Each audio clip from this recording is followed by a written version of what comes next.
क्या आप जानते हैं कि 1206 से 1526 तक, मतलब 300 से भी ज्यादा सालों तक, दिल्ली भारत में सत्ता का एक बहुत बड़ा केंद्र थी। और इस पूरे दौर को हम दिल्ली सल्तनत के नाम से जानते हैं। तो आज हम इसी दौर की गहराई में उतर रहे हैं। दिल्ली सल्तनत के 5 प्रमुख राजवंश।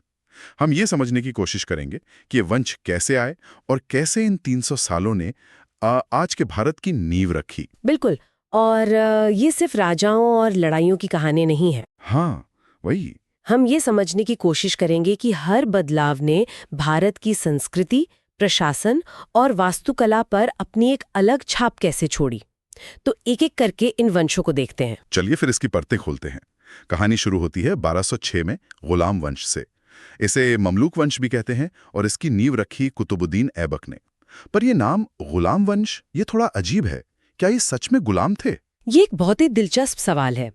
देखिए, ममलूक का मतलब होता है ऐसा गुलाम जिसे सैन्य सेवा के लिए रखा गया हो।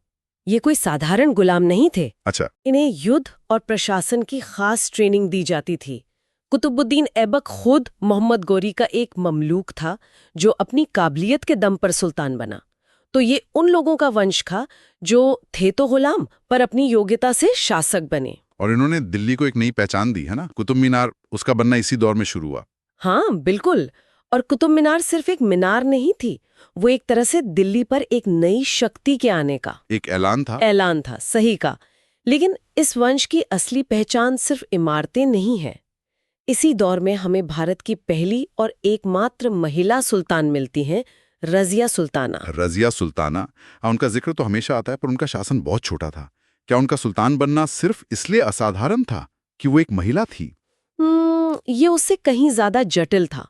रजिया को उनके पिता इल्तुतमिश ने अपना वारिस चुना था क्योंकि वो उन्हें अपने बेटों से ज्यादा काबिल समझते थे। अच्छा। जी, लेकिन उस वक्त के जो शक्तिशाली तुर्की सरदार थे, जिन्हें चालीस या चहलगानी कहते थे, उन्हें ये मंजूर नहीं था। तो रजिया का सुल्तान बनना असल में इस बात की लड़ाई थी कि सल्तनत में असली ताकत सुल्तान के हाथ में होगी या इन सरदारों के। मतलब रजिया की हार सिर्फ एक महिला की हार नहीं थी, बल्कि सुल्तान के पद की हार थी उन सरदारों के सामने। बिल्कुल, आपने बिल्कुल सही पकड़ा। रजिया को हटाना इन सरदारों का ये ऐलान था कि वो सुल्तान को अपनी कठपुतली बनाना चाहते हैं। ये बादशाह और अमीरों के बीच की एक लंबी खींचतान की शुरुआत थी। तो गुलाम वंश ने सल्तनत की नींव तो रख दी, लेकिन अब सवाल ये था कि क्या ये सल्तनत सिर्फ दिल्ली के आसपास ही रहेगी या पूरे उपमहाद्वीप में फैलेगी? और इसी सवाल का जवाब बनकर आए खिलजी। 1290 में जलालुद्दीन खिलजी ने सत्ता संभाली, लेकिन असली खेल शुरू हुआ अलाउद्दीन खिलजी के आने से। अलाउद्दीन खिलजी, इनका नाम आते ही तो बहुत सी कहानियां याद आती हैं, लेकिन एक शासक के तौर पर उनकी सबसे बड़ी उपलब्धि क्या थी? देखिए, उनकी 3 बहुत बड़ी उपलब्धियां थीं। पहली, मंगोलों को रोकना। उस वक्त मंगोल एक बहुत बड़ा खतरा थे। बड़ी बड़ी सल्तनतें उनके सामने ढह रही थीं। अलाउद्दीन ने दिल्ली को एक अभेद्य किला बना दिया और मंगोलों को कई बार हराया। ये तो बहुत बड़ी बात है उस समय के हिसाब से। और दूसरी थी सल्तनत का दक्षिण भारत तक विस्तार। पहली बार दिल्ली के किसी सुल्तान की सेनाएं दक्षिण में मदुरै तक पहुंची। लेकिन इतनी बड़ी सेना और इतने बड़े साम्राज्य को चलाने के लिए तो बहुत पैसा लगता होगा। यहीं पर उनके बाजार सुधारों की बात आती है ना? बिल्कुल, और यहीं पर उनकी सोच दिखती है। उन्होंने बाजार की हर चीज की कीमत तय कर दी, अनाज, कपड़े, घोड़े, सब कुछ। इसका असली मकसद था अपनी विशाल सेना का खर्च कम रखना। कैसे? जब सैनिकों को सस्ता राशन मिलेगा तो उन्हें कम तनख्वाह देनी पड़ेगी, है ना? ये एक लाजवाब आर्थिक सैन्य रणनीति थी। लेकिन एक मिनट, ये तो तानाशाही जैसा लगता है। क्या व्यापारियों ने विरोध नहीं किया? विरोध की हिम्मत कौन करता? सजा बहुत भयानक थी। कहते हैं कि जो दुकानदार कम तौलता था, उसके शरीर से उतना ही मांस काट लिया जाता था। बाप रे। हाँ, तो ये पूरी व्यवस्था डर और सेना की ताकत पर टिकी थी। जैसे ही अलाउद्दीन की मौत हुई, ये पूरा सिस्टम ढह गया। तो अलाउद्दीन के जाने के बाद अराजकता फैली और फिर सत्ता में आए तुगलक 1320 में। जी, गयासुद्दीन तुगलक ने तुगलक वंश की शुरुआत की। खिलजियों ने साम्राज्य को फैलाया था। अब तुगलकों के सामने चुनौती थी कि इसे चलाया कैसे जाए। और इसी वंश में मोहम्मद बिन तुगलक हुए, जिन्हें इतिहास में पागल बादशाह भी कहा जाता है। उनकी योजनाएं, जैसे राजधानी बदलना या तांबे के सिक्के चलाना, सब फेल हुई। हाँ, उन्हें अक्सर ऐसा ही दिखाया जाता है। लेकिन अगर हम उनकी योजनाओं के पीछे की सूझ को देखें तो वो अपने समय से बहुत आगे थे। अच्छा, कैसे? जैसे राजधानी को दौलताबाद ले जाने का फैसला इसलिए लिया गया ताकि दक्षिण भारत पर बेहतर नियंत्रण रखा जा सके, जो अब सल्तनत का हिस्सा था। कागज पर तो ये एक शानदार योजना थी। सिर्फ दफ्तर नहीं बल्कि दिल्ली की पूरी आबादी को 1100 किलोमीटर दूर जाने का हुक्म दे दिया, जरा सोचिए। बिना किसी तैयारी के। हाँ। कई लोग तो रास्ते में ही मर गए। मतलब सोच अच्छी थी, पर उन्हें जमीनी हकीकत का अंदाजा नहीं था। और उनके बाद आए फिरोज शाह तुगलक। उन्होंने क्या अलग किया?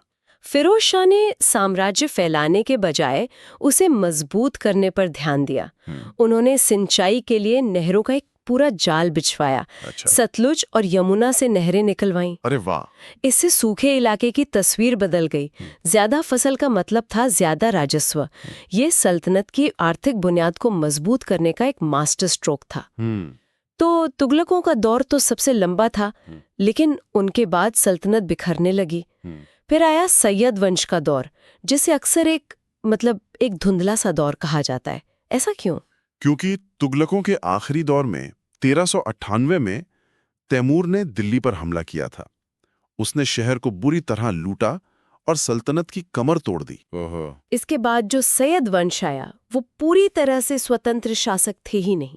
उनकी सल्तनत दिल्ली और उसके आसपास कुछ गांवों तक ही सिमट कर रह गई थी। तो सैयदों के बाद दिल्ली की सत्ता पहली बार अफगानों के हाथ में आई, लोधी वंश के साथ।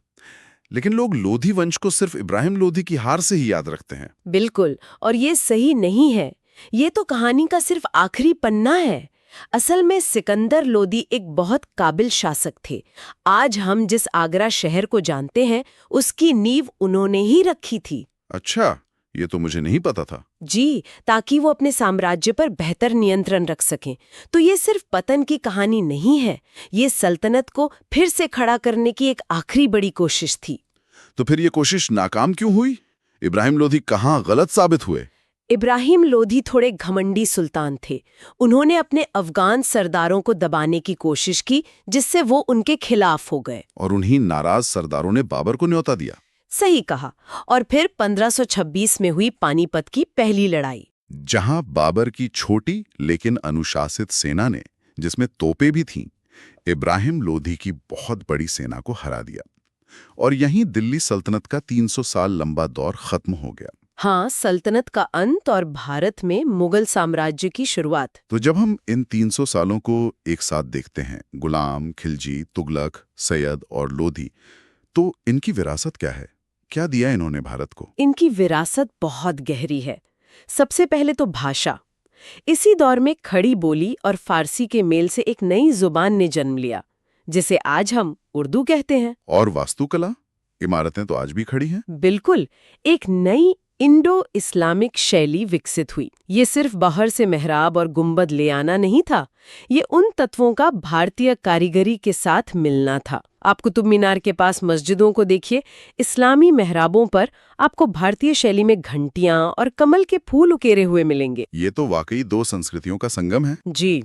और प्रशासन के स्तर पर उन्होंने जो जमीन तैयार की, उसी पर मुगलों ने अपनी शानदार इमारत खड़ी की। लगान कैसे वसूलना है, सेना कैसे चलानी है, ये सारा सिस्टम सल्तनत नहीं बनाया था। तो ये थी दिल्ली सल्तनत की कहानी। गुलाम वंश की एक सैनिक चौकी से शुरुआत, खिलजी और तुगलक दौर में एक विशाल साम्राज्य तक का सफर, और फिर पानीपत में इसका अंत। और जाते जाते एक विचार, हम 1526 को सल्तनत के अंत के तौर पर देख